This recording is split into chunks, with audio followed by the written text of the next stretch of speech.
এই ছাড়ো। না, ছাড়বো না। রনি, তুমি কিন্তু আগের থেকে অনেক ফাজিল হয়ে গেছো। কেন, আমার সাথে খেলে তুমি কি মজা পাও না? আমি তা বলি নাই, তোমার সাথে খেলতে অনেক ভালো লাগে। আর রাসেলের সাথে একটুও ভালো লাগে না। ওর সাথে খেলতে গেলে মজা পাই না।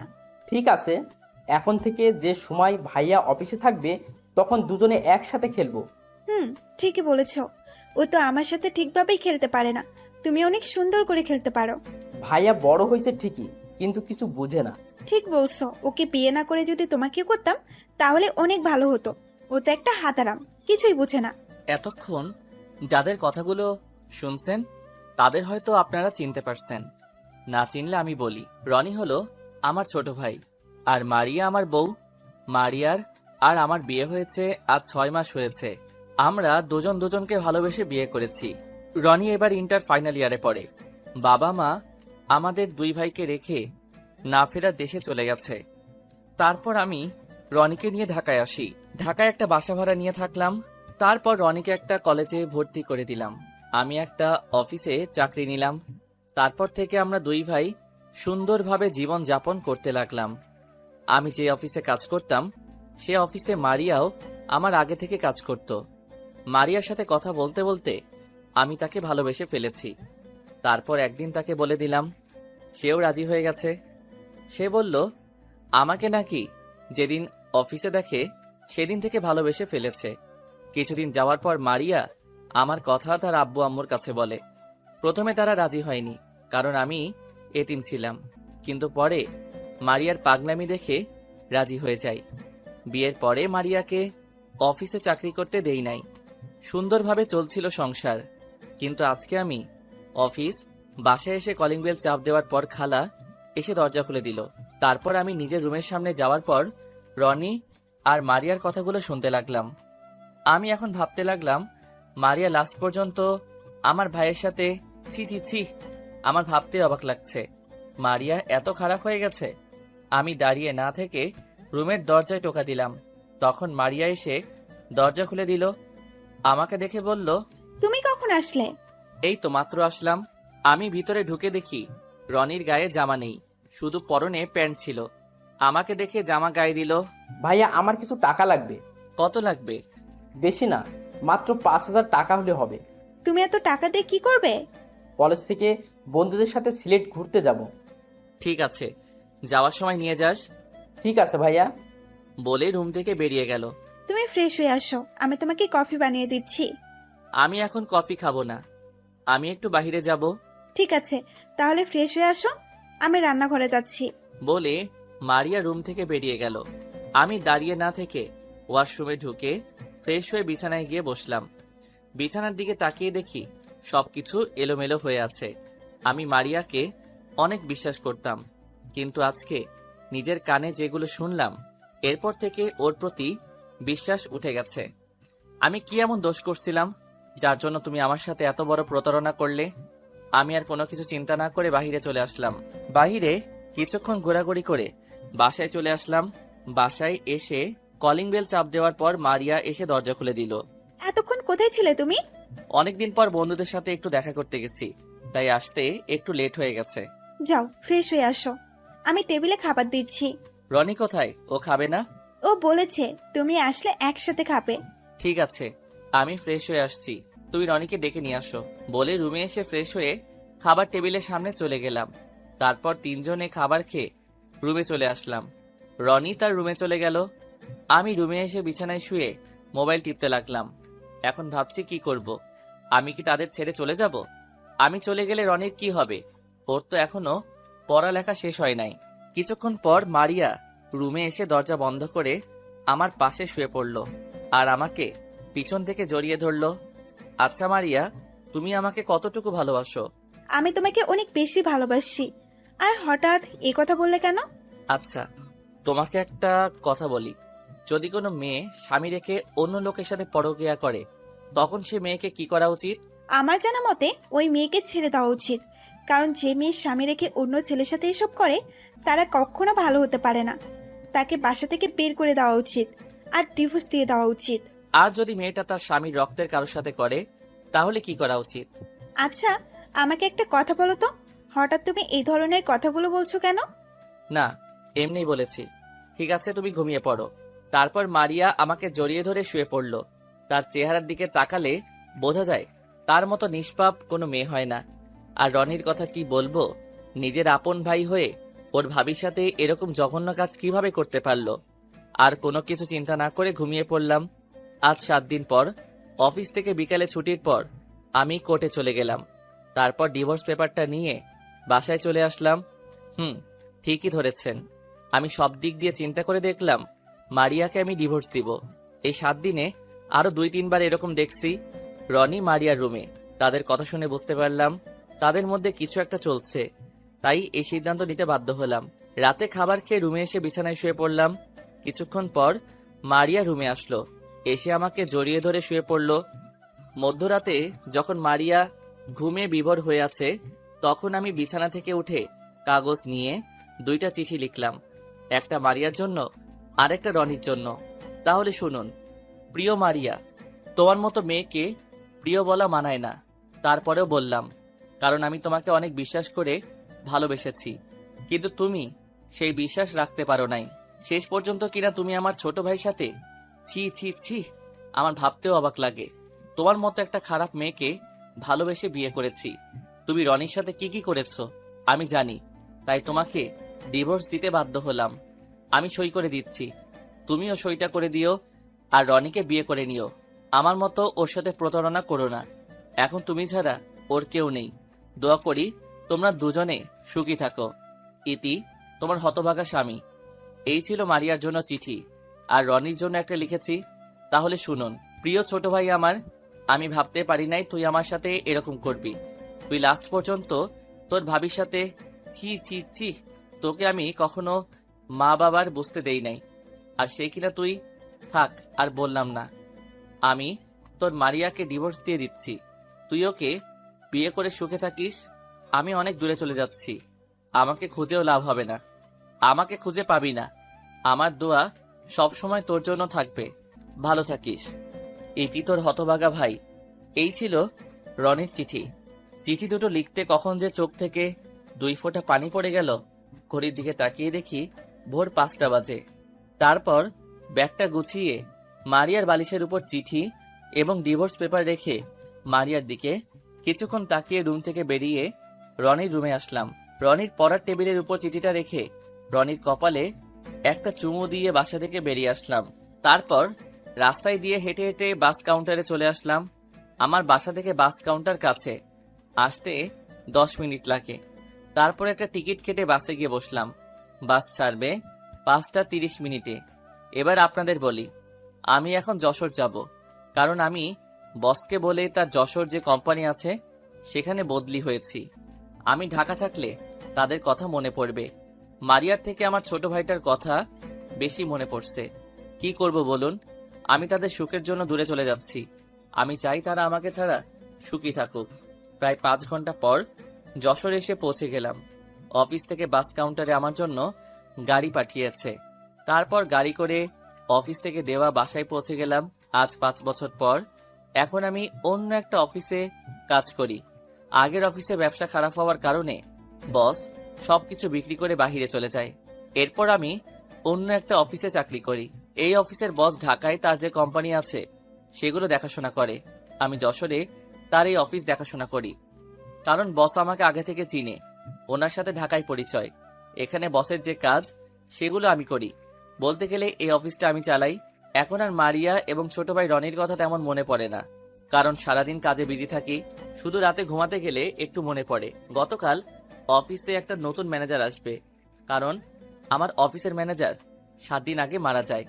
গতকাল বস আমাকে ফোন দিয়ে বলল অফিসের জন্য নতুন ম্যানেজার আসবে, আমি যেন তার সব কাজ বুঝিয়ে দেই। এই নতুন ম্যানেজার নাকি বসের বন্ধু দিয়েছে। তো যাই হোক, সকালে ঘুম থেকে উঠে ফ্রেশ হয়ে নাস্তা করে বাহিরে এসে গাড়ি নিয়ে অফিসে যেতে লাগলাম। আমার বাসায় একজন কাজের মেয়ে রাখছি, সে আমার সব কাজ করে দেয়। অফিসে আসার পর সবাই আমাকে দেখে দাঁড়িয়ে সালাম দিল। আমি সালাম নিয়ে তাদেরকে বসতে বললাম। নিজের কেবিনে এসে চেয়ারে বসে অফিসের কিছু ফাইল দেখতে লাগলাম। হঠাৎ একটা মেয়ে দরজায় দাঁড়িয়ে বলল, ভিতরে আসতে পারি? জি আসুন। মেয়েটা ভিতরে এসে টেবিলের সামনে দাঁড়িয়ে বলল, আমি ঢাকা থেকে এসেছি, আমাকে রফিক স্যার পাঠিয়েছে। ঠিক আছে, বসুন। আর আপনার সার্টিফিকেটগুলো দেন। এই যে নিন। যেই না আমি মাথা উঁচু করে মেয়ের দিকে কাগজগুলো নিতে যাব, তখন মেয়েটাকে দেখে আমি মোটেও প্রস্তুত ছিলাম না। ঠিকই ধরেছেন মারিয়া, কিন্তু ও এখানে কিভাবে আসলো? তার মানে বস মারিয়াকে এই অফিসে ম্যানেজারের দায়িত্ব পালন করতে পাঠিয়েছে। মারিয়া হয়তো বিশ্বাস করতে পারছে না আমি এই অফিসে কাজ করি। মারিয়া আমাকে দেখে বলল, রাসেল, তুমি এখানে? তোমাকে আমি কত জায়গায় খুঁজেছি, কিন্তু কোথাও পাইনি। হ্যালো, এটা অফিস, আর আপনি আমার নাম ধরে ডাকছেন কেন? এখানে আমি আপনার বস, সো স্যার বলে ডাকবেন। মারিয়া হয়তো আমার কাছ থেকে এরকম কথা আশা করে নাই। মারিয়া মাথা নিচু করে কান্না করতে আসে। তোর মতো মেয়েকে আমি কখনো ক্ষমা করব না। শুধু ছোট ভাইয়ের জন্য কিছু না বলে চলে এসেছি, তা না হলে বাসা থেকে ঘাড় ধাক্কা দিয়ে বের করে দিতাম। এই 5টা বছরে মারিয়ার চেহারা অনেক পরিবর্তন হয়ে গেছে। কেমন যেন চেহারাটা আগের থেকে খারাপ হয়ে গেছে, আগের থেকে শুকিয়ে গেছে। হয়তো রনিকে বিয়ে করে সুখে নেই, আর এত বছরে হয়তো ছেলে সন্তান হয়ে গেছে। আমার সাথে চলুন, আপনার কাজগুলো বুঝিয়ে দিচ্ছি। মারিয়া কোনো কথা না বলে আমার পিছনে আসতে লাগলো। আমি আগে সবার সাথে পরিচয় করিয়ে দিলাম, তারপর মারিয়ার কেবিনে গিয়ে তাকে কাজ বুঝিয়ে দিয়ে নিজের কেবিনে চলে আসলাম। নিজের কেবিনে বসে ল্যাপটপে কাজ করতে লাগলাম। হঠাৎ রিয়া দরজার সামনে দাঁড়িয়ে বলল, আসতে পারি স্যার? আসো। স্যার, এই ফাইলটায় একটা সই লাগবে। ঠিক আছে, দাও। রিয়ার ফাইলটা সই করে দিলাম। রিয়া কেবিন থেকে চলে গেল। এখন আমি ভাবতে লাগলাম, রনি কোথায় আছে, কি করে? ওর চেহারা দেখি না। আজ 5 বছর হয়েছে। দুনিয়ায় আমি ছাড়া তার আপন কেউ নেই। মারিয়াকে কি জিজ্ঞেস করব? না না, ওকে বলা যাবে না। এত বছর যখন ভুলে থাকতে পারছি, এখনো পারবো। কি না করেছি তাদের জন্য, তার প্রতিদান এইভাবে দিল। রনির কথা মনে পড়তো না যদি মারিয়াকে না দেখতাম। হয়তো তারা এখন বিয়ে করে সুখে আছে। থাকুক তারা সুখে, আমি তো ডিভোর্স দিয়ে চলে এসেছি। এসব কথা ভাবতে ভাবতে দুপুরের খাবারের টাইম হয়ে গেছে। কেবিন থেকে বেরিয়ে আসতেই মারিয়ার কেবিনের দিকে তাকালাম। দেখি মাথা নিচু করে বসে আছে, হয়তো কান্না করছে। কান্না করলে আমার কি? তারপরেও কেমন যেন খারাপ লাগছে তাকে দেখে। তাই দাঁড়িয়ে না থেকে তার কেবিনের দরজায় দাঁড়িয়ে বললাম, ভিতরে আসতে পারি? আরে স্যার, আসুন, আমার কেবিনে আসতে অনুমতি লাগবে না। আমি ভিতরে ঢুকে দেখি মারিয়ার চোখ লাল হয়ে আছে, হয়তো অনেক কান্না করছে। আমি তার সামনে গিয়ে বললাম, আপনি খাবার খাবেন না? সবাই তো খাবার খেতে চলে গেছে। আমার খিদে নাই। আপনি তো খাবার না খেলে অসুস্থ হয়ে যাবেন। আমি জানি মারিয়া ঠিক টাইমে খাবার না খেলে অসুস্থ হয়ে যায়, তাই বললাম, আমার কিছুই হবে না, আপনি গিয়ে খেয়ে আসুন। আমি আর কোনো কথা না বলে কেবিন থেকে বেরিয়ে এসে ক্যান্টিনে এসে খাবার খেয়ে মারিয়ার জন্য 1 প্যাকেট বিরিয়ানি নিয়ে গেলাম। ভিতরে ঢুকে দেখি মারিয়া মাথা নিচু করে বসে আছে। নিন, খাবারটা খেয়ে নিন। আর এটা অফিস, ঘুমানোর জায়গা না। আমি গেলাম, আমার হাতে কাজ আছে। আমি বলছি খাবো না, আপনি খাবার নিয়ে যান। খাবার খাবেন না ফেলে দিবেন সেটা আপনার ব্যাপার।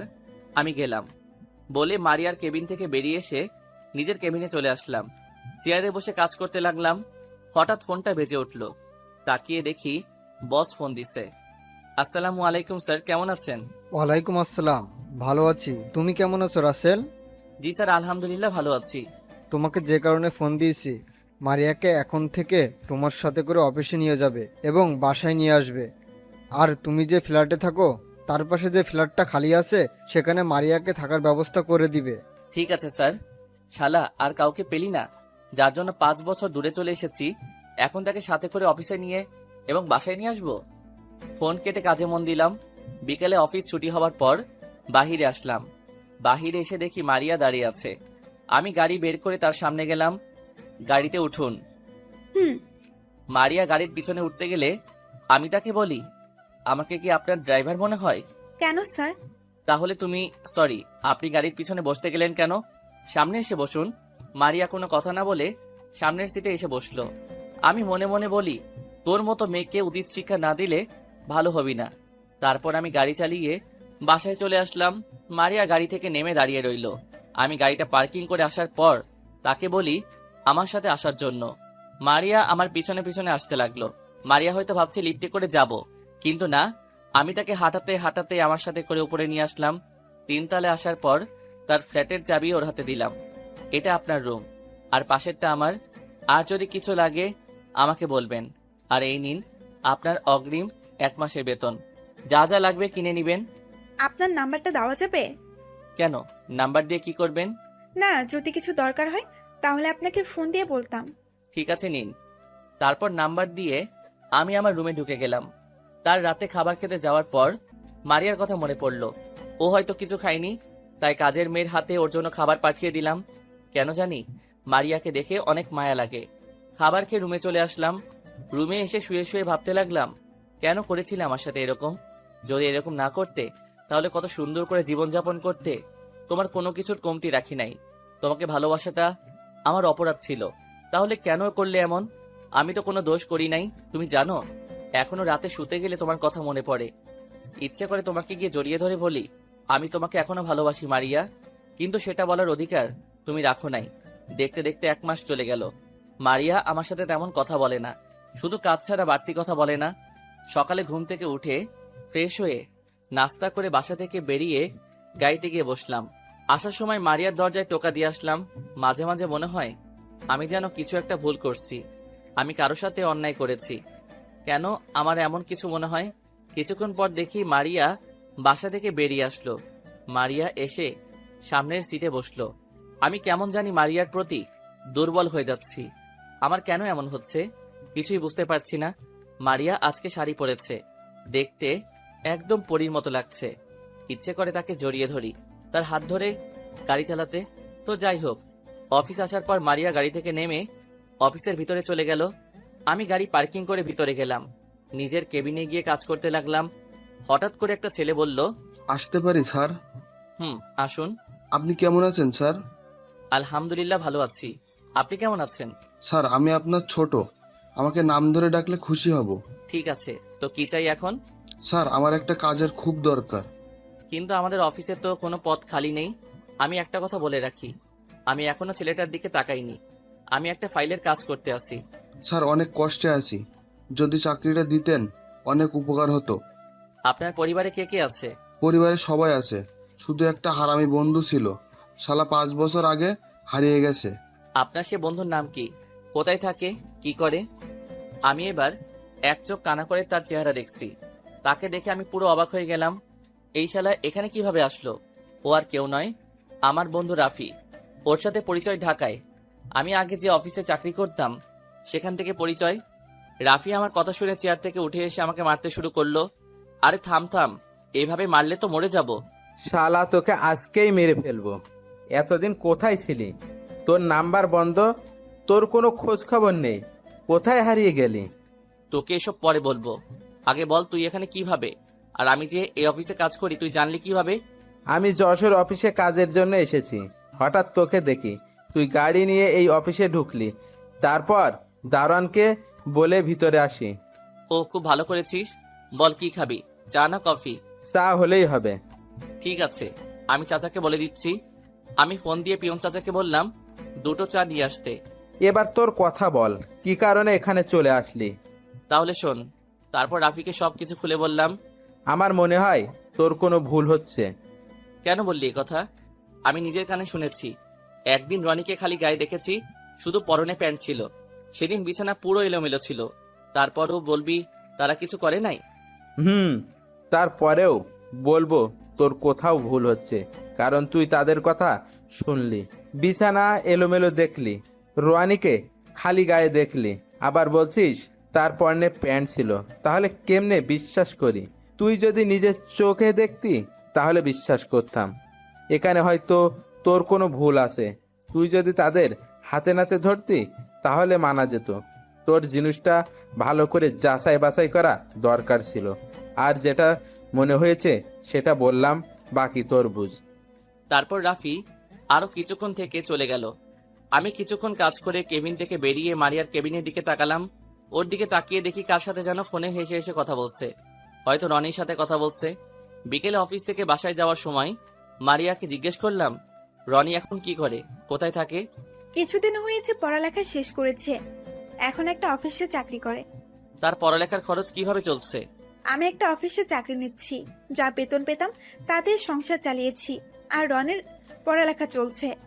ও, আমি আর কোনো কথা বললাম না। বেশি কথা বললে তার মায়ায় পড়ে যাব। এমনি তাকে দেখলে আমি কেন জানি ওর প্রতি দুর্বল হয়ে পড়ি। বাসায় আসার পর মারিয়া গাড়ি থেকে নেমে চলে গেল। আমি গাড়ি পার্কিং করে বাসার ভিতরে চলে গেলাম। পরের দিন অফিসে বসে কাজ করতে আসি। হঠাৎ একটা পিচ্চি মেয়ে আমার রুমে আসলো। চেহারা দেখতে একদম মাশাআল্লাহ, অনেক সুন্দর। হঠাৎ তার পিছনে দিয়ে যে ঢুকলো, তাকে দেখে আমি পুরো অবাক হয়ে গেলাম। অভিমান বেশি সময় বাঁচিয়ে রাখতে নেই। বহু বছর পর অভিমান ভাঙলে গিয়ে দেখবে যার সাথে অভিমান সে আর নেই, হয়তো দূরে কোথাও হারিয়ে গেছে। আর তখন সরি বলার সুযোগটুকুও হারিয়ে যাবে। কান্নার মতো গভীর কিছু নেই। একজনের দুঃখ অন্যজনকে স্পর্শ করে না, কিন্তু একজনের চোখের জল অন্যজনকে স্পর্শ করে। হঠাৎ তার পিছন দিয়ে যে ঢুকলো, তাকে দেখে আমি পুরো অবাক হয়ে গেলাম। ঠিকই ধরেছেন, এ আর কেউ নয়, আমার ছোট ভাই রনি। ও এখানে কেন? আমার মনে হয় মারিয়া বলেছে। তাহলে এই বাচ্চা মেয়েটা তাদের দেখতে একদম মারিয়ার মতো হয়েছে। রনি আমার সামনে আসলো। তখন আমি বললাম, তুই এখানে কেন এসেছিস? আপনার কাছে কিছু জানতে এসেছি। আমার কাছে কি জানতে এসেছিস? আমাদের ছেড়ে কেন এসেছেন? সেটা তুই ভালো করে জানিস। আমি কিছুই জানি না, আপনার কাছে জানতে চাই। আমি তোর কাছে বলতে বাধ্য নই। তুই এখনই আমার কেবিন থেকে বেরিয়ে যা। আর কারো কেবিনে ঢুকতে অনুমতি লাগে, সেটা মনে হয় তোর জানা নেই। সবকিছু জানা আছে, শুধু আপনার কাছ থেকে কিছু জানতে এসেছি। জানা হয়ে গেলে চলে যাব। আমি এখানে থাকতে আসি নাই। কি জানতে চাস? আমাকে আর ভাবিকে না বলে কেন চলে এসেছেন? কি অপরাধ ছিল আমাদের? আমি জানতে চাই। তুই আর তোর ভাবি আমার সাথে প্রতারণা করেছিস। তুই তোর ভাবির সাথে রুমে কি করেছিস?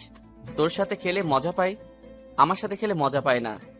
আমাকে বিয়ে না করে যদি তোকে বিয়ে করতো তাহলে অনেক ভালো হতো।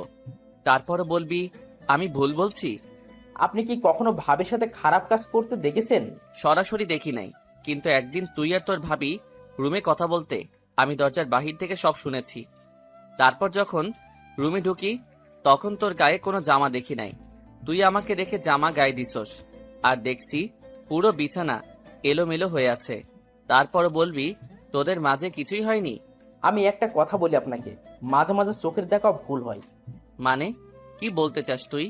আমি ভুল দেখছি? আপনি ভুল দেখছেন এবং ভুল শুনছেন। একটা কথা বলি, আমি ভাবিকে কখনো ওরকম চোখে দেখে নাই। আমাদের তো কোনো বোন নেই। আমি ভাবিকে নিজের বড় বোনের চোখে দেখছি। আপনি কি করে ভাবলেন আমি ভাবির সাথে এরকম জঘন্য কাজ করতে যাব? তাহলে তুই বলতে চাস তোর ভাবির সাথে কিছুই হয়নি? আমার সাথে ভাবির কিছুই হয়নি। তাহলে যে আমি দরজার আড়াল থেকে যে কথাগুলো শুনেছি সেগুলো কি মিথ্যা? তোর শরীরে জামা ছিল না, তারপরে বলবি সব মিথ্যা? পুরো বিছানা এলোমেলো হয়েছিল, তারপরেও বলবি সবকিছু মিথ্যা? তারপরেও বলবো সবকিছু মিথ্যা। আপনি যে কথাগুলো শুনছেন। আচ্ছা, একটা কথা বলেন, আপনি ভাবির সাথে কি খেলা খেলে হেরে যেতেন সব সময়? আমি তার সাথে লুডো খেলায় হেরে যেতাম। ঠিকই ধরেছেন। আমিও ভাবির সাথে ওই সময় লুডো খেলেছিলাম। আমি কড়ি মারার পর ভোটের বাইরে চলে যাই, তখন ভাবি কড়িটা হাতে নিয়ে নেয়। আমি শয়তানি করে তার থেকে কড়িটা নিতেছিলাম, তখন ভাবি বলে গড়িটা ছেড়ে দিতে, কিন্তু আমি ছাড়ি নাই। ভাবি আবার বলে আমি অনেক ফাজিল হয়ে গেছি। তাহলে যে তোর ভাবি তোকে বলল আমাকে বিয়ে না করে যদি তোকে বিয়ে করত তাহলে অনেক ভালো হতো, আর তোর শরীরে জামা ছিল না কেন? বিছানা এলোমেলো ছিল কেন? আমাকে বিয়ের কথা তো মজা করে বলেছে, আর আমার শার্টের বোতাম একটা খুলে পড়ে গেছে। ওই ভাবিকে বললাম বোতামটা লাগিয়ে দিতে, তারপর ভাবি বলল শার্টটা খুলে দিতে। আমি তাকে শার্টটা খুলে দিই, তারপর ভাবি বোতাম লাগিয়ে দেয়। আর বিছানা এলোমেলো হয়েছিল, কারণ লুডোর কড়িটা কাড়াকাড়ি করার সময় এলোমেলো হয়ে যায় বিছানা। তার মানে তোদের মাঝে কিছুই হয়নি। আমি খালি খালি সন্দেহ করে তোদেরকে ভুল বুঝলাম। আমার জিনিসটা ভালো করে যাচাই বাছাই করার দরকার ছিল। আমি না বুঝে এত বড় কাজ কিভাবে করলাম? একটা কথা বলি আপনাকে, ভাবি আপনাকে অনেক ভালোবাসে। আপনার চিঠিটা পড়ে ভাবি পুরো অবাক হয়ে যায়। তার থেকে আরো বড় অবাক হয় ডিভোর্স পেপার পেয়ে। তখন ভাবি আমার রুমে কান্না করতে আসে, আমার হাতে আপনার চিঠি আর ডিভোর্স পেপার দেয়। তখন আমি চিঠিটা পড়ে আমিও অবাক হয়ে যাই। হঠাৎ আমার টেবিলের ওপর একটা কাগজের উপর চোখ যায়। চিঠিটা হাতে নিয়ে পড়তে থাকি, পড়ে আমি নিচে বসে যাই। তারপর ভাবি আর আমি অনেক কান্না করি। আপনাকে অনেক খোঁজাখুঁজি করি, কিন্তু কোথাও পাইনি। 2 মাস পর ভাবি একটা অফিসে চাকরি নেয় আর আমার পড়ালেখার খরচ চালায়। ভাবির কষ্ট দেখে আমিও কয়টা টিউশনি করাই। আস্তে আস্তে ভাবির প্রমোশন হয়। তারপর থেকে সব টিউশনি ছেড়ে দিই। অনেক কষ্টে পড়ালেখা শেষ করে এখন একটা অফিসে চাকরি করি। আল্লাহ দিলে বেতন মোটামুটি ভালো। আমার মুখ দিয়ে আর কোনো কথা বের হচ্ছে না, শুধু চোখ দিয়ে অশ্রু ঝরে পড়ছে। আজ নিজের ভুলের কারণে এত কিছু হয়েছে। মারিয়া কি এখন আমাকে ক্ষমা করবে? তার তো কোনো দোষ নেই, সব দোষ আমার। তোর সাথে এই মেয়েটা কে? এ হচ্ছে তোমার মেয়ে রাইসা। তুমি বাসা থেকে চলে আসার 2 মাসের মাথায় হঠাৎ ভাবি মাথা ঘুরে পড়ে যায়। তখন ভাবিকে হাসপাতালে নিয়ে যায়। ডাক্তার বলল ভাবি নাকি মা হতে চলেছেন। তখন অনেক খুশি হয়েছি, কিন্তু তোমার কথা মনে পড়তেই মনটা খারাপ হয়ে গেল। আমি আর কোনো কথা না বলে রাইসাকে কোলে নিয়ে পুরো মুখে চুমু দিতে লাগলাম। তারপর রাইসাকে কোল থেকে নামিয়ে দিয়ে রনির কাছে গেলাম। যখনই রনির পা ধরতে যাব, তখন রনি আমাকে ধরে ফেলে। এটা আপনি কি করছেন? আমি অনেক বড় ভুল করে ফেলেছি, তুই আমাকে ক্ষমা করে দে। আমি না বুঝে তোদের ভুল বুঝেছি, আমি আর কখনো এমন ভুল করব না, আমাকে ক্ষমা করে দে। আমি তোমাকে ক্ষমা করে দিছি। তুমি যখন নিজের ভুল বুঝতে পেরেছো, এটাই অনেক। আর বড় ভাই কি কখনো ছোট ভাইয়ের পা ধরে ক্ষমা চাইতে পারে? তোমাকে ফিরে পেয়েছি, এটাই অনেক।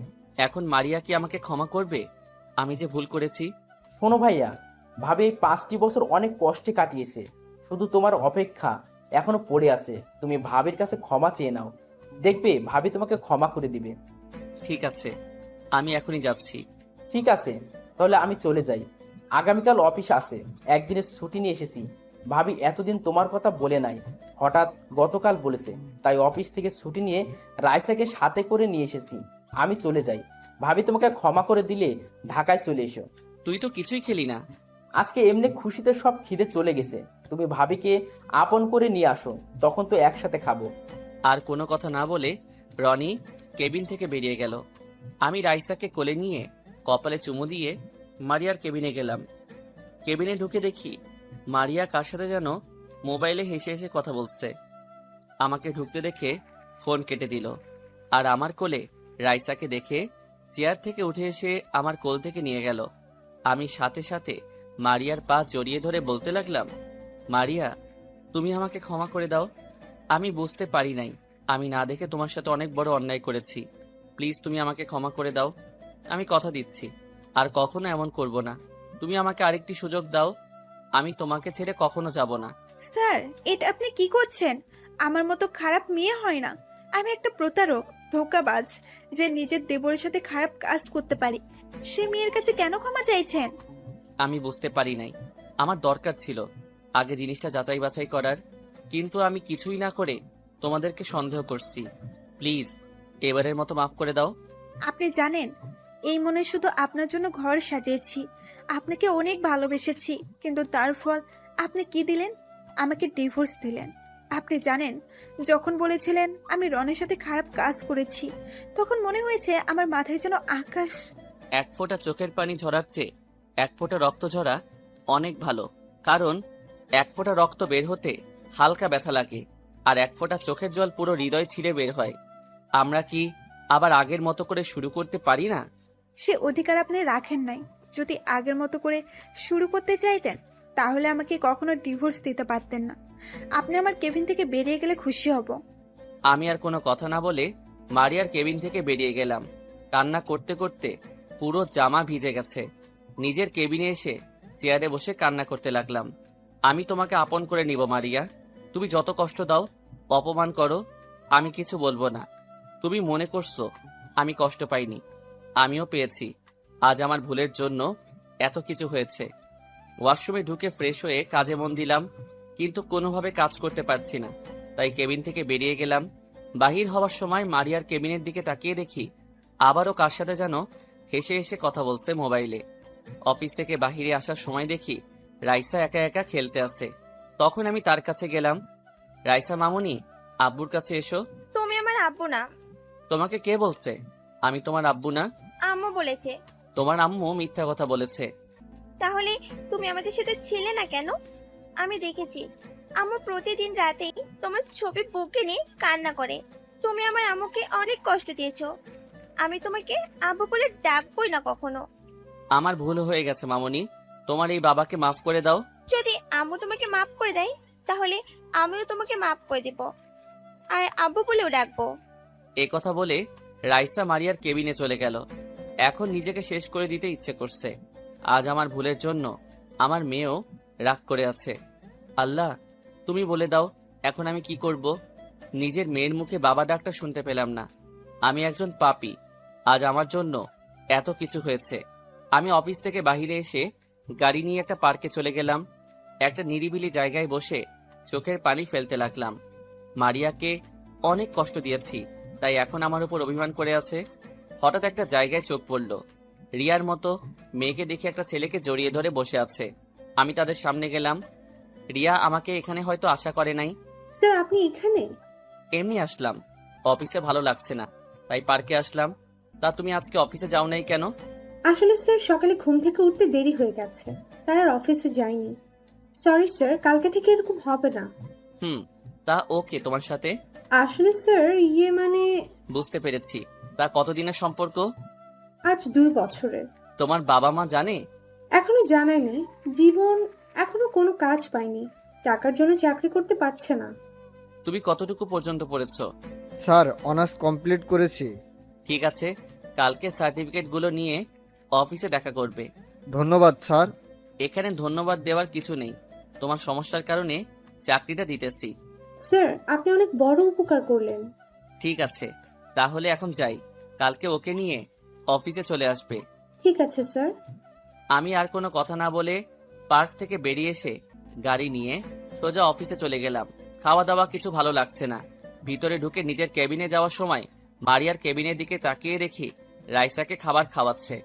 বিকেলে অফিস শেষ করে বাহিরে এসে গাড়ি নিয়ে অপেক্ষা করতে লাগলাম মারিয়ার জন্য। কিছুক্ষণ পর দেখি মারিয়া রাইসাকে কোলে করে নিয়ে বেরিয়ে আসলো। কোনো কথা না বলে সামনের সিটে এসে বসে পড়ল। মারিয়ার দিকে তাকিয়ে দেখি চোখ দুটো লাল হয়ে আছে, হয়তো কান্না করেছে। আমি কোনো কথা না বলে গাড়ি চালাতে লাগলাম। মারিয়া কোনো কথা বলছে না। রাইসা মারিয়ার কোলে ঘুমিয়ে পড়েছে। রাস্তার পাশে দেখি ফুচকার দোকান।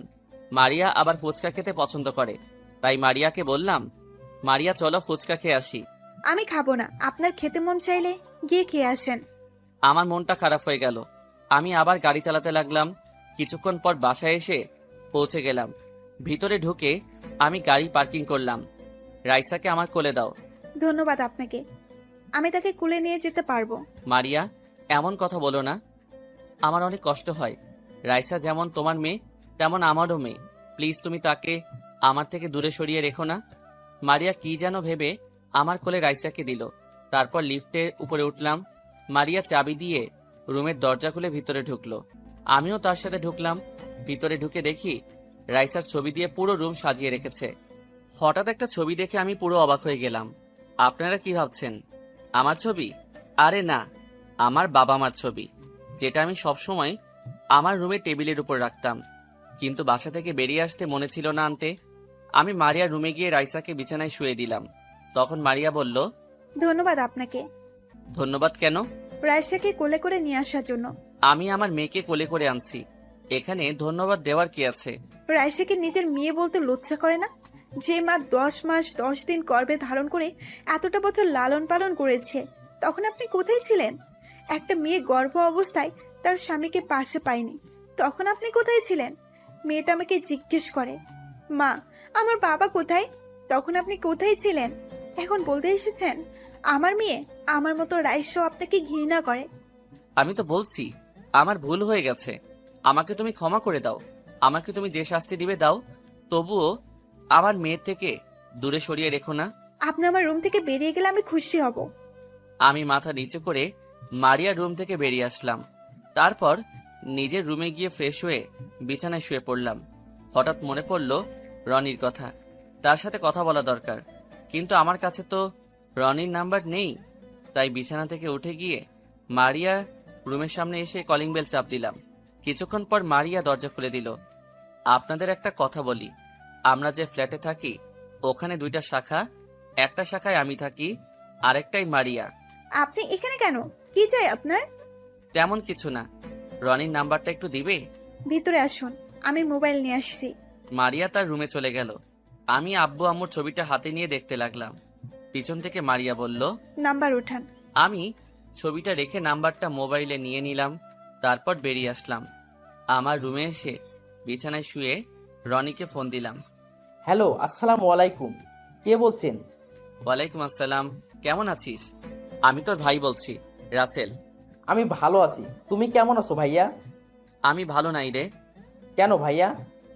মারিয়া আমাকে ক্ষমা করছে না। আমি তার পা ধরে ক্ষমা চেয়েছি, কিন্তু সে ক্ষমা করে নাই। ভাইয়া, ভাবি অনেক কষ্ট পেয়েছে তো, তাই অভিমান করে আছে। তুমি লেগে থাকো, দেখবে একদিন সব অভিমান দূর হয়ে যাবে। তাই যেন হয় ভাই। তো তুই কি করিস? খাবার খেয়েছিস? আমি কিছুক্ষণ আগে বাসায় আসলাম, এখন ফ্রেশ হব, তারপর খাওয়া দাওয়া করব। তুমি কি করো? খাওয়া দাওয়া করছো? আমি ফ্রেশ হয়ে মারিয়ার থেকে তোর নাম্বার নিয়ে এসে তোকে ফোন দিলাম। আরো কিছুক্ষণ পর খাবো। ও আচ্ছা রনি, মারিয়াকে কি কোনো ছেলের সাথে কথা বলতে দেখেছিস? হঠাৎ এ কথা বলছো কেন ভাইয়া? মারিয়াকে দেখি মাঝে মাঝে কার সাথে যেন হেসে হেসে কথা বলে, তাই বললাম আর কি। আমি তো তেমন কারোর সাথে কথা বলতে দেখি নাই। আর তোমাকে একটা কথা বলি, ভাবি কখনো সন্দেহ করো না। আমি জানি ভাবি অনেক ভালো একটা মেয়ে। তাহলে সে কার সাথে এমন কথা বলে? সেটা বলতে পারবো না, হয়তো তার মা বাবা, আর না হয় বান্ধবীর সাথে। আচ্ছা ঠিক আছে, ভালো থাকিস, নিজের শরীরে যত্ন নিস। আর তোর বাসার খাবার বানিয়ে দেয় কে? তুই একা একা কিভাবে খাবার খাস? আমার একটা কাজের মেয়ে বাসায় রেখেছি, সে সব কাজ করে দেয়। ও, তারপর ফোন কেটে দিয়ে বিছানা থেকে উঠে গিয়ে খাবার খেয়ে রুমে এসে ঘুমিয়ে গেলাম। পরের দিন সকালে ঘুম থেকে উঠে ফ্রেশ হয়ে নাস্তা করে রেডি হয়ে বাইরে চলে আসলাম। আমি গাড়ি বের করে মারিয়ার জন্য অপেক্ষা করতে লাগলাম। কিছুক্ষণ পর মারিয়া বেরিয়ে আসলো, সাথে রাইসাকে নিয়ে আসলো। মারিয়া আজকে একটা নীল রঙের শাড়ি পরেছে, দেখতে অনেক সুন্দর লাগছে। মারিয়া গাড়িতে এসে বসলো। আমি রাইসাকে বললাম, কেমন আছো রাইসা মামুনি? আমি ভালো আছি, আপনি কেমন আছেন? আমি ভালো নেই মামুনি, তুমি আমাকে একটাবার বাবা বলে ডাকো। কখনো না, আমার বাবা নেই, মাই আমার কাছে সবকিছু। আমি তোমাকে ঘৃণা করি। মারিয়া অন্যদিকে তাকিয়ে আছে, সে কোনো কথা বলল না। নিজের চোখ দিয়ে 2 ফোঁটা পানি পড়ে গেল। চোখের পানি মুছে গাড়ি চালাতে লাগলাম।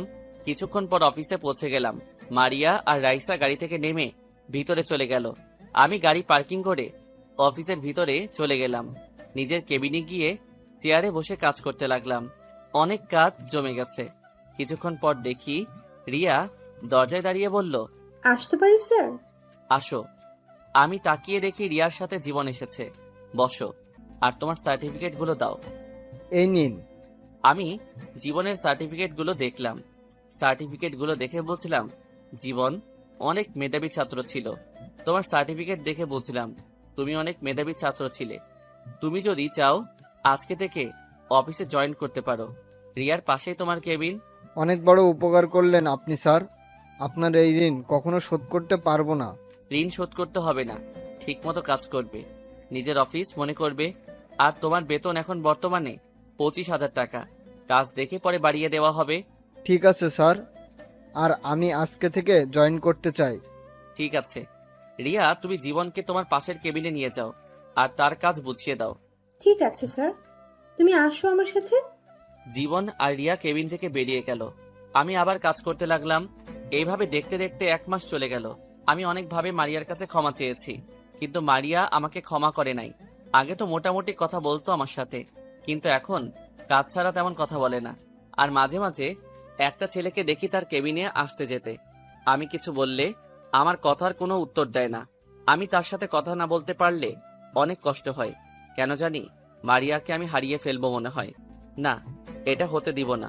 আমি মারিয়াকে হারাতে পারবো না। আমি ওকে ছাড়া বাঁচতে পারবো না। আমার জীবনে মারিয়াকে আবার চাই। রাইসা আমার সাথে টুকটাক কথা বলে, কিন্তু এখনো আব্বু বলে ডাকে নাই। পরের দিন সকালে ঘুম থেকে উঠে ফ্রেশ হয়ে নাস্তা করে রেডি হয়ে নিচে এসে গাড়ি বের করে বসে আছি। কিছুক্ষণ পর মারিয়া রাইসাকে নিয়ে বেরিয়ে আসলো। এই মেয়েটা কি আমাকে পাগল করে দিবে? আজকেও মারিয়াকে অনেক সুন্দর লাগছে, কিন্তু অবাক করার বিষয় হলো মারিয়া আজকে গাড়িতে উঠছে না, বাহিরে দাঁড়িয়ে আছে। তখন আমি বললাম, কি ব্যাপার, তুমি দাঁড়িয়ে আছো কেন? গাড়িতে ওঠো। আপনি চলে যান, আকাশ আমাকে অফিসে দিয়ে আসবে। এই আকাশ ছেলেটা কে? আমি ওকে ভালোবাসি। আরো 1 মাস পর আমাদের বিয়ে। আপনাকে দাওয়াত দিব, কিন্তু এখনো বিয়ের কার্ড বানানো হয়নি। কার্ড বানানো হলে পেয়ে যাবেন। আমি বিশ্বাস করি না। তুমি কাউকে ভালোবাসতে পারো না, আমি তোমাকে কারো হতে দিব না, তুমি শুধু আমার। কোন অধিকারে জোর করছেন আপনি? ভালোবাসার অধিকারে। প্লিজ মারিয়া, তুমি এমনটা করো না, আমি বাঁচবো না তোমায় ছাড়া। আমি আপনার কোনো কথা শুনতে চাই না। আকাশ ছেলেটা অনেক ভালো। তার বাবা বাইরে গেছে অফিসের কাজের জন্য, আসতে কিছুদিন লেট হবে। উনি আসলে বিয়ে হবে। প্লিজ মারিয়া, আমার একটা ভুলের জন্য তুমি আমাকে ছেড়ে চলে যাবে? আপনি এখন আসতে পারেন। আকাশ কিছুদিনের মধ্যে চলে আসবে। বলতে না বলতেই হাজির হয়ে গেছে আকাশ। আকাশ গাড়ি নিয়ে এসেছে, দেখে মনে হচ্ছে অনেক বড় লোক, আর চেহারা অনেক সুন্দর। মারিয়া রাইসাকে নিয়ে সামনের সিটে গিয়ে বসলো। তারপর তারা গাড়ি চালিয়ে চলে গেল। আমি আর কোনো কিছু না ভেবে তাদের পিছনে যেতে লাগলাম। কিছুটা দূরে যাওয়ার পর দেখি আকাশ গাড়ি থামিয়ে একটা দোকান থেকে 2টা আইসক্রিম আর কিছু চকলেট নিয়ে গাড়িতে উঠে চলে গেল। আজ পর্যন্ত আমি কিছু খাওয়াতে পারি নাই আমার মেয়েকে। নিজের একটা ভুলের কারণে আজ এত কিছু হয়েছে। না, আমি পারবো না। অনেকবার ক্ষমা চেয়েছি, আর না, তার পা পর্যন্ত ধরেছি অনেকবার, তারপরও ক্ষমা করে নাই। যদি আমাকে সত্যিকারের ভালোবাসতো তাহলে ক্ষমা করে দিত। এখন থেকে আমিও তাকে দেখিয়ে দেখিয়ে মেয়েদের সাথে কথা বলবো। আরে ভাই, অভিনয় করব। দেখবো মারিয়া কোনো কিছু করে নাকি। আমি আর কোনো কথা চিন্তা না করে চোখের পানি মুছে গাড়ি নিয়ে অফিসে চলে গেলাম। গাড়ি পার্কিং করে ভিতরে গিয়ে নিজের কেবিনে চলে গেলাম। আসার সময় দেখলাম মারিয়া আকাশের সাথে হেসে হেসে কথা বলছে কেবিনে। আপনারা হয়তো বলবেন কিভাবে দেখছি, আসলে মারিয়ার কেবিনে গ্লাস ফিটিং করা। আমি চেয়ারে বসে রিয়াকে ফোন দিয়ে বললাম জীবনকে সাথে করে নিয়ে আমার কেবিনে আসতে। কিছুক্ষণ পর দুজনেই আমার কেবিনে চলে আসলো অনুমতি নিয়ে। তোমরা দুজনে বসো। স্যার কেন ডেকেছেন? তোমাদের একটা সত্যি কথা বলবো আজকে। কি সত্যি কথা স্যার? অফিসের ম্যানেজারকে তোমরা চিনো? না স্যার, শুধু এটা জানি ম্যানেজার ম্যাম আপনার পাশের ফ্ল্যাটে থাকে। এর থেকে বেশি কিছু জানি না। ও আর কেউ নয়, আমার বউ। একটা ভুল বোঝাবুঝির কারণে তাকে আমি ডিভোর্স দেই। মানে কি হয়েছিল আপনাদের মাঝে? তাহলে শুনো, তারপর সবকিছু খুলে বললাম। স্যার একটা কথা বলি, আপনার জিনিসটা আগে যাচাই বাছাই করার দরকার ছিল, তাহলে এত কিছু হতো না। তুমি ঠিকই বলেছ। এখন আমি ওর কাছে অনেকভাবে ক্ষমা চেয়েছি, কিন্তু সে আমাকে পাত্তা দিচ্ছে না। তাই এখন তোমাদেরকে ডেকে আনলাম। কেন স্যার? আমার সাথে রিয়াকে অভিনয় করতে হবে। মারিয়া যেন বুঝে আমরা দুজন দুজনকে ভালোবাসি। জীবন, তোমার কোনো অসুবিধা হবে এ কারণে রিয়ার সাথে তোমাকে আসতে বললাম। স্যার এটা আপনি কি বলছেন? আমার কোনো সমস্যা হবে না। যদি রিয়ার অভিনয়ে ম্যামকে ফিরে পান তাহলে আমি খুশি হব। ঠিক আছে। আর রিয়া, তোমার কোনো সমস্যা আছে থাকলে বলতে পারো। না স্যার, আমার কোনো সমস্যা নেই। আমি দোয়া করি আল্লাহ যেন মারিয়া ম্যামকে আপনার কাছে ফিরিয়ে দেন। ঠিক আছে, তাহলে জীবন তুমি গিয়ে কাজ করো, আমি রিয়াকে সবকিছু বুঝিয়ে দিচ্ছি। ঠিক আছে স্যার। জীবন কেবিন থেকে বেরিয়ে গেল। আমি রিয়াকে সবকিছু বুঝিয়ে দিলাম কেমনে কি করতে হবে। তারপর আমি মারিয়াকে ফোন দিয়ে আমার কেবিনে আসতে বললাম। কিছুক্ষণ পর মারিয়া আসলো। আসতে পারি স্যার? ও মিস মারিয়া, আসুন। মারিয়া হয়তো আমার কথাই অবাক হচ্ছে তাকে মিস বলাতে। আমাকে কেন আসতে বললেন স্যার? অফিসের সবার বেতন ঠিকভাবে বুঝিয়ে দিচ্ছেন তো? ঠিকভাবে। জি স্যার। তাহলে আজকের মধ্যে এই 5টি ফাইল রেডি করে দিবেন। না দিতে পারলে বেতন থেকে টাকা কেটে রাখা হবে। কিন্তু স্যার, এই ফাইলের কাজ তো আমার না, আমাকে দিচ্ছেন কেন? কেন, কোনো সমস্যা? বয়ফ্রেন্ডের সাথে তো ভালো গল্প করতে পারেন, এগুলো পারবেন না কেন? আপনাকে কি বসে থাকার জন্য চাকরি দিছে? আমি কোনো কথা শুনতে চাই না। এই নাও তোমার কফি। ও তুমি, তোমার হাতের কফি না খেলে আমি আবার কাজ করতে পারি না। এই কারণে তো প্রতিদিন তোমাকে নিজের হাতে কফি বানিয়ে খাওয়ায়। আপনি এখনো দাঁড়িয়ে আছেন কেন? যান, গিয়ে ফাইলগুলো রেডি করে দেন। মারিয়া কোনো কথা না বলে ফাইলগুলো হাতে নিয়ে কেবিন থেকে বেরিয়ে গেল। চেহারা কেমন যেন হয়ে গেছে, হয়তো আমার এমন ব্যবহার আশা করে নাই। রিয়া, এবার তুমি গিয়ে কাজটা করো, যখন ফোন দিব তখন চলে আসবে। ঠিক আছে স্যার। আর ম্যামের চেহারা দেখে বুঝলাম অনেক কষ্ট পেয়েছে। ওটা কোনো সমস্যা না, পরে ভালোবাসা দিয়ে পুষিয়ে দিব। রিয়া রুম থেকে বেরিয়ে গেল।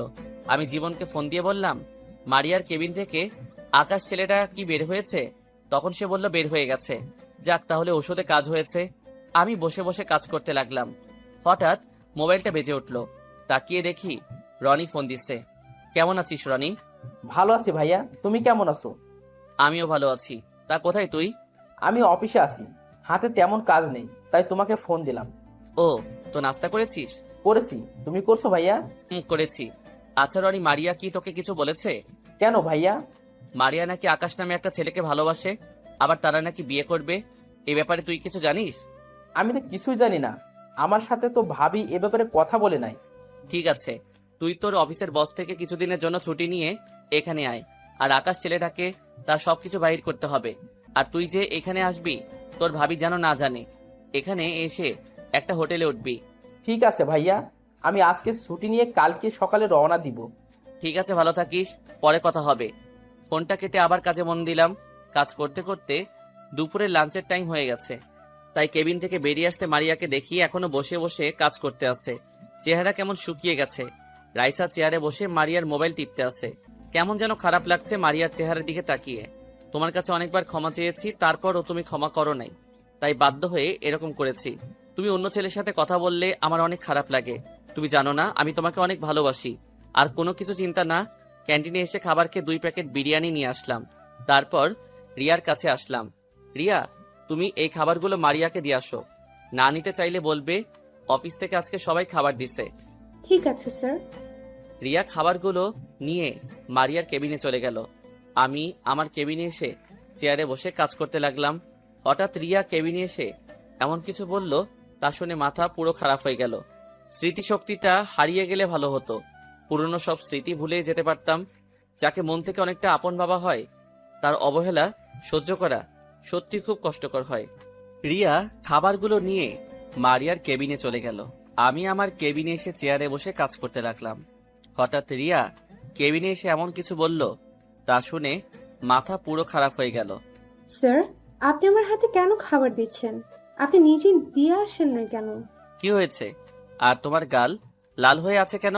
আমি ম্যামকে খাবারগুলো দিতে ম্যাম বলল খাবে না, কিন্তু আমি একটু জোর করাতে আমার গালে একটা থাপ্পড় মেরে দিল। সরি রিয়া, আমার জন্য মারিয়া তোমাকে থাপ্পড় মারছে। আমি যদি তোমাকে খাবারগুলো নিয়ে না পাঠাতাম তাহলে এমন কিছু হতো না। প্লিজ তুমি রাগ করো না, আমি ব্যাপারটা দেখছি। প্লিজ স্যার, আপনি ম্যামকে কিছু করবেন না। হয়তো সকালের কাহিনী নিয়ে আমার উপর রেগেছিল, তাই হয়তো এমন করেছে। তুমি বলছো তাই কিছু বললাম না, তা না হলে আজকে ওকে দেখিয়ে দিতাম। ঠিক আছে স্যার, আমি তাহলে যাই, হাতে কিছু কাজ বাকি রয়ে গেছে। ঠিক আছে যাও। রিয়া কেবিন থেকে বেরিয়ে গেল। আমি বসে কাজ করতে লাগলাম। বিকেলে অফিস ছুটির পর সবাই বাহির হয়ে গেছে, কিন্তু মারিয়া এখনো বসে বসে কাজ করতে আছে। আমার মেয়েটার চেহারা কেমন যেন শুকিয়ে গেছে। আমার ভুলের জন্য মেয়েটাও আমার কথা বলে না। আমি কিছু দিলে খায় না, কিন্তু বাহিরের একটা ছেড়ে দিলে খায়। আমি আজ পর্যন্ত নিজের হাতে রাইসাকে কিছু খাওয়াতে পারি নাই। অন্য লোকের হাতে খাবার খাওয়াই, মানুষ তাকে আদর করে খাবার দিলে খায়। তাই আমি অন্য লোকের হাতে খাবার দিয়ে বললাম আমার কথা যেন বলে। আমি মারিয়াকে ফোন দিয়ে আমার কেবিনে আসতে বললাম। কিছুক্ষণ পর মারিয়া কেবিনে আসলো। মিস মারিয়া, ফাইলগুলো কোথায়? অফিস তো অনেকক্ষণ আগে শেষ হয়েছে, সবাই চলে গেছে। ফাইলগুলো দেন। স্যার, আমার শরীরটা কেমন খারাপ লাগছে, আর আজকে মাত্র 2টা রেডি করছি। আমি কথা দিচ্ছি কালকে বাকি 3টা রেডি করে দিব। মারিয়ার চেহারার দিকে তাকিয়ে দেখি চোখ মুখ লাল হয়ে আছে, আর চেহারা কেমন শুকিয়ে গেছে। মনে হয় সকাল থেকে কিছু খাইনি। তার কথা শুনে মায়া লাগলো, তাই আর কিছু বললাম না। ঠিক আছে, কালকে যেন ফাইলগুলো রেডি পাই। জি স্যার। তা আপনার বয়ফ্রেন্ড আসবে নিতে, নাকি আমার সাথে যাবেন? ও, এখন বয়ফ্রেন্ড বলে কি হবে? কিছুদিন পর তো বিয়ে হবে। যখন বিয়ে হবে তখন দেখা যাবে, আর আমি আজকে আপনার সাথে যাব। ঠিক আছে, আপনি বাহিরে অপেক্ষা করুন, আমি আসতেছি। মারিয়া কোনো কথা না বলে চলে গেল। আমি একটা কাজ করে অফিস থেকে বেরিয়ে আসলাম। কি কাজ করলাম কিছুক্ষণ পর বুঝতে পারবেন। বাহিরে এসে দেখি মারিয়া রাইসাকে কোলে নিয়ে দাঁড়িয়ে আছে। আমি গাড়ি নিয়ে তাদের সামনে গেলাম। মারিয়া কোনো কথা না বলে সামনের সিটে বসে পড়ল। রাইসা মারিয়ার কোলে ঘুমিয়ে গেছে। হঠাৎ ফোনটা বেজে উঠল। হাতে নিয়ে দেখি রিয়া ফোন দিছে। হয়তো বুঝতে পারছেন কি কাজ করে এসেছি। আমি রিয়াকে ফোন দিয়ে বললাম 5 মিনিট পর যেন আমাকে ফোন দেয়। বলো রিয়া। বাসায় গেছো নাকি এখন অফিসে আছো? না রিয়া, মাত্র বাসায় যেতেছি। তুমি কি করো? অফিস থেকে এসে ফ্রেশ হয়ে বারান্দায় বসে কফি খাচ্ছি আর তোমার সাথে কথা বলছি। আমার আর তোমার কথা তোমার আব্বু আম্মুর কাছে বলেছো? বলেছি, তারা বলেছে তোমাকে আসার জন্য। ঠিক আছে, আমি কালকে যাব অফিস শেষ করে। এতক্ষণ মারিয়া চুপ করে আমার আর রিয়ার কথা শুনছে। হয়তো বুঝতে পারছে আমি রিয়াকে ভালোবাসি, তাই বাহিরের দিকে তাকিয়ে চোখের পানি ফেলাচ্ছে। আরো কিছু কথা বলে ফোনটা রেখে দিলাম। বাসায় আসার পর মারিয়া রাইসাকে কোলে নিয়ে যাওয়ার সময় আমি বললাম রাইসাকে আমার কোলে দাও। আমি নিতে পারবো, কারোর সাহায্য দরকার নেই। বলে চলে গেল। আমি আর দাঁড়িয়ে না থেকে উপরে চলে আসলাম। তাহলে ঔষধে কাজ করতে আসে। রুমে এসে ফ্রেশ হয়ে খাওয়া দাওয়া করে ঘুমিয়ে গেলাম। হঠাৎ সকালবেলা ফোনের শব্দে ঘুমটা ভেঙে গেল। মোবাইল হাতে নিয়ে দেখি রনি ফোন দিছে। বল রনি। ভাইয়া, তুমি কি এখনো ঘুমিয়ে আসো? হুম। ঘুমের থেকে ওঠো। আর আমি গতকাল রাতে রওনা দিছি। এখন আমি তোমার বাসা থেকে কিছুটা দূরে দাঁড়িয়ে আছি। তুই আমাকে ফোন দিলি না কেন? তোমাকে ফোন দিছি অনেক, কিন্তু তুমি ফোন ধরো নাই। সরি রে, মোবাইলটা বালিশের নিচে ছিল। রাতে শোয়ার সময় বাহির করছি, কিন্তু চালাই নাই। আচ্ছা বাদ দাও, তুমি রেডি হয়ে বেরিয়ে আসো। আর আমি দেখতে আসি তোমার বাসার সামনে একটা গাড়ি দাঁড়িয়ে আছে। ওইটা কি আকাশের গাড়ি? আমি বিছানা থেকে উঠে বাহিরে তাকিয়ে দেখি আকাশ গাড়ি নিয়ে অপেক্ষা করতে আছে। এটাই আকাশের গাড়ি। ওকে, তুমি চিন্তা করো না, আমি আজকের ভিতরে সবকিছু বের করব। ঠিক আছে, আর তুই চেহারা ঠেকে রাখিস যাতে তোকে চিনতে না পারে। ওটা তোমাকে বলতে হবে না। আচ্ছা, ভাবি রাইসাকে নিয়ে বেরিয়ে এসেছে। আমি এখন তাদের গাড়ি প্রো করব, তারপর তোমাকে জানাবো। রাখি। ফোন কেটে দেওয়ার পর আমি বিছানা থেকে উঠে ফ্রেশ হয়ে নাস্তা করে বাহিরে এসে গাড়ি নিয়ে অফিসে চলে গেলাম। গাড়ি পার্কিং করে ভিতরে গেলাম। নিজের কেবিনে যাওয়ার আগে মারিয়ার কেবিনের ভিতরে তাকালাম। আজকে আর আকাশ ছেলেটা নেই। আমি নিজের কেবিনে চলে আসলাম। চেয়ারে বসে কাজ করতে লাগলাম। কাজ করতে করতে দুপুরে লাঞ্চের টাইম হয়ে গেছে। তারপর কেবিন থেকে বেরিয়ে আসতে মারিয়ার কেবিনের দিকে তাকিয়ে দেখি মারিয়া রাইসাকে নিয়ে খাবার খাচ্ছে। আজকে মারিয়াকে দেখে কেমন যেন খুশি খুশি লাগছে। আমার অনেক ভালো লাগছে। মারিয়া মনমরা হয়ে থাকলে আমার কাছে অনেক খারাপ লাগে। আমি চাই মারিয়া সবসময় হাসি খুশি থাকুক। ক্যান্টিনে এসে খাবার খেয়ে নিজের কেবিনে চলে আসলাম। বসে বসে কাজ করতে লাগলাম। হঠাৎ দরজায় দাঁড়িয়ে রনি বলল, ভিতরে আসতে পারি স্যার? আরে রনি, তুই ভিতরে আয়। সব খবর নিয়ে এসেছি আকাশের। আগে কাউকে দিয়ে আমার জন্য খাবার নিয়ে আসো। দুপুরে খাবার এখনো খাইনি। আকাশের পিছনে দৌড়াতে দৌড়াতে খাবার খাওয়া হয়নি। কি বলছিস তুই? আগে বলবি না? তুই গিয়ে ফ্রেশ হয়ে আয়, আমি পিয়ন চাচাকে দিয়ে খাবার নিয়ে আসছি। রনি ওয়াশরুমে ঢুকে ফ্রেশ হয়ে আসলো, আর আমি পিয়ন চাচাকে ফোন দিয়ে বললাম ক্যান্টিন থেকে 1 প্যাকেট বিরিয়ানি নিয়ে আসতে। কিছুক্ষণ পর চাচা খাবার নিয়ে আসলো। রনি খাওয়া শুরু করলো। খাওয়া দাওয়া শেষ করে রনি বলল, মারিয়াকে কিছু বলেছে? ও কি বলবে? রাসেল ভাইকে কষ্ট দিতে গিয়ে নিজেই কষ্ট পাচ্ছে। কারণ রাসেল ভাই একটা মেয়ের সাথে হেসে হেসে কথা বলে, আর দেখে মারিয়া আরো কষ্ট পায়। রাসেল ভাইয়া তো মাত্র 1 মাস কষ্ট সহ্য করতে পারে নাই, আর মারিয়া যে 5টা বছর অনেক কষ্টে কাটিয়েছে শুধু ওনাকে ফিরে পাওয়ার জন্য। মারিয়ার চোখে পানি দেখলে নিজের থেকে অনেক খারাপ লাগে। মেয়েটা অনেক কষ্ট পেয়েছে। দোয়া করি মারিয়া যেন তাড়াতাড়ি রাসেলকে আপন করে নিতে পারে। রাসেল তো মনে করেছে মারিয়া তোমাকে ভালোবাসে, কিন্তু সে এটা জানে না মারিয়া তাকে কষ্ট দেওয়ার জন্য তোমার সাথে অভিনয় করছে। তুমি ঠিক বলছো বিধি। রাসেল হয়তো জানে না আমি মারিয়ার বান্ধবীর বয়ফ্রেন্ড, মানে তোমার বয়ফ্রেন্ড। ঠিকই বলেছো। এই ছিল তাদের মধ্যে কথা। তার মানে মারিয়া আমাকে কষ্ট দেওয়ার জন্য আকাশের সাথে অভিনয় করে যাচ্ছে। অফিসে বসে কথা বলছে, ফোনে তার সাথে হেসে হেসে কথা বলছে। আমি তো মারিয়ার কাছে অনেকবার ক্ষমা চেয়েছি, তার পা পর্যন্ত ধরেছি। ভাবি তোমাকে বোঝাতে চাইছে কষ্ট জিনিসটা কেমন। ভাবি তো 5টি বছর কষ্ট পেয়ে এসেছে। ওর সব কষ্ট এখন থেকে আমি মাথা পেতে নিব। ঠিক আছে, আমি ভাবির কাছে গেলাম। রাইসাকে দেখি না, অনেক দিন হয়েছে। ঠিক আছে, যা। রনি কেবিন থেকে বেরিয়ে গেল। আমি কাজে মন দিলাম। আর ওইদিকে রনি মারিয়ার কেবিনের দরজায় দাঁড়িয়ে বলল, আসতে পারি ম্যাম? আরে রনি, তুমি ভেতরে আসো। রনি ভিতরে ঢুকে রাইসাকে কোলে নিয়ে বলল, আমার চাচ্চুটা কেমন আছে? তুমি অনেক পচা চাচ্চু, আমাকে তুমি দেখতে আসো না। তোমার সাথে কথা বলবো না। চাচ্চু অফিসে অনেক কাজ, তাই আসতে পারি না। প্লিজ তুমি রাগ করো না। এই দেখো তোমার জন্য কতগুলো চকলেট এনেছি। সত্যি চাচ্চু? চাচ্চু। তা হঠাৎ করে আসলে যে? আমাকে তো বলনি তুমি আসবে। সারপ্রাইজ দিব বলে বলি নাই, আর রাইসাকে দেখতে ইচ্ছা করছিল, তাই আসলাম। তা তোমার অফিসের কাজ কেমন চলছে? অনেক ভালো। আচ্ছা ভাবি, একটা কথা শুনেছি, কথাটা কি সত্য নাকি?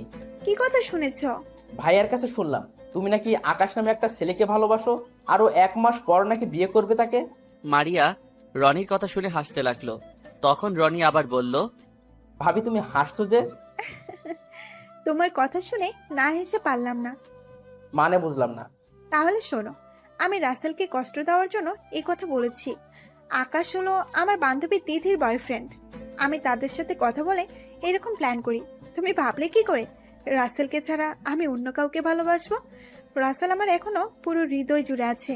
আমি তাকে কখনোই ভুলতে পারবো না। ভাইয়া তো সত্যি মনে করেছে, তাই আমাকে ঢাকা থেকে ফোন করে নিয়ে আসলো।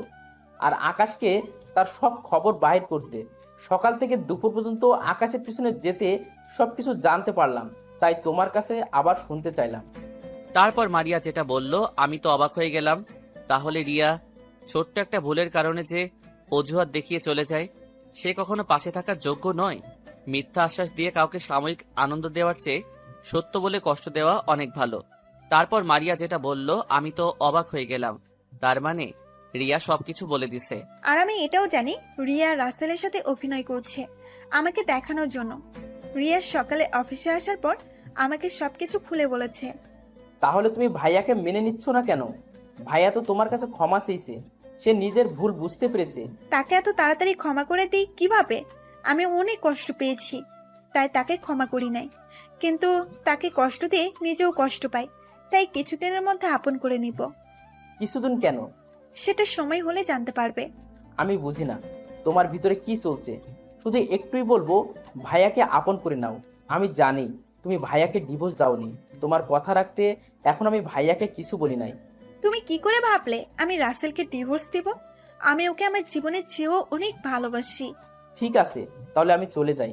দরকার হলে ফোন দিও। আম্মু, একটা কথা বলি, রাগ করবে না তো? না আম্মু, বলো কি কথা বলবে? আমি আব্বুর কাছে যাই। আমার মুখে আব্বু ডাক শোনার জন্য আব্বু অনেক কষ্ট করছে, কিন্তু আমি বলি নাই। প্লিজ আম্মু, আব্বুর জন্য আমার অনেক খারাপ লাগে। মারিয়া মেয়ের কথা শুনে কান্না করে দিল।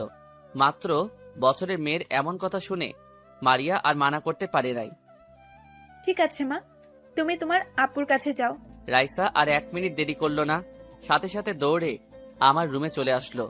রনি মারিয়ার থেকে বিদায় নিয়ে চলে গেছে। হঠাৎ আমি রাইসাকে আমার কেবিনে দেখে অবাক হয়ে গেলাম। রাইসা কখনো আমার কেবিনে নিজে থেকে আসে নাই। রাইসা এসে আমাকে জড়িয়ে ধরলো। আব্বু, আমাকে তুমি ক্ষমা করে দাও। আমি জানি তুমি অনেক কষ্ট পেয়েছো। আমি আর তোমার থেকে দূরে থাকবো না। আমি সব সময় তোমার সাথেই থাকবো। আমি রাইসাকে জড়িয়ে ধরে পুরো মুখে চুমু দিতে লাগলাম। নিজের চোখ দিয়ে 2 ফোঁটা পানি পড়ে গেল। এটা কষ্টের পানি না, খুশির পানি। আমার মেয়ে আমাকে আব্বু বলে ডেকেছে। এভাবে আরো কিছুদিন চলে গেল। এখন মারিয়া আমার সাথে অফিসে আসে এবং বাসায় যায়, কিন্তু কারণ ছাড়া কোনো কথা বলে না। রাইসা এখন আমার কাছে থাকে অফিসে, এটাতে মারিয়া কিছু বলে না। মাঝে মাঝে দেখি মারিয়া আমার আর রাইসার দুষ্টুমি দেখে মুচকি মুচকি হাসে। এখন দেখি মারিয়া সব সময় হাসি খুশি থাকে অফিসে। একদিন অফিসে বসে কাজ করতে আসছি, হঠাৎ মারিয়া আমার কেবিনের সামনে এসে বলল, ভিতরে আসতে পারি স্যার? তোমার আসতে অনুমতি লাগবে না, ভিতরে আসো। তা কি করে হয়? আপনি বর্তমানে অফিসের বস, নিয়ম তো মেনে চলতে হবে। সবার জন্য নিয়ম থাকলেও তোমার জন্য নেই। তুমি যেন সময় আসতে পারো। যাক ও কথা, যে জন্য এসেছি। এই নিন কার্ড। কালকে আমার বাসায় আপনার দাওয়াত। কিসের দাওয়াত? আমার বিয়ের দাওয়াত। মারিয়ার মুখে বিয়ের কথা শুনে মনটা খারাপ হয়ে গেল। তখন মারিয়া বলল, আপনি কালকে চলে আসবেন, রাতে কাজে ডেকে বিয়ে হবে। মারিয়া, আমাকে কি আবার আপন করে নেওয়া যায় না? আমি তো নিজের ভুল বুঝতে পেরেছি, তোমার পা পর্যন্ত ধরেছি। আমি গেলাম, আমার হাতে কাজ আছে।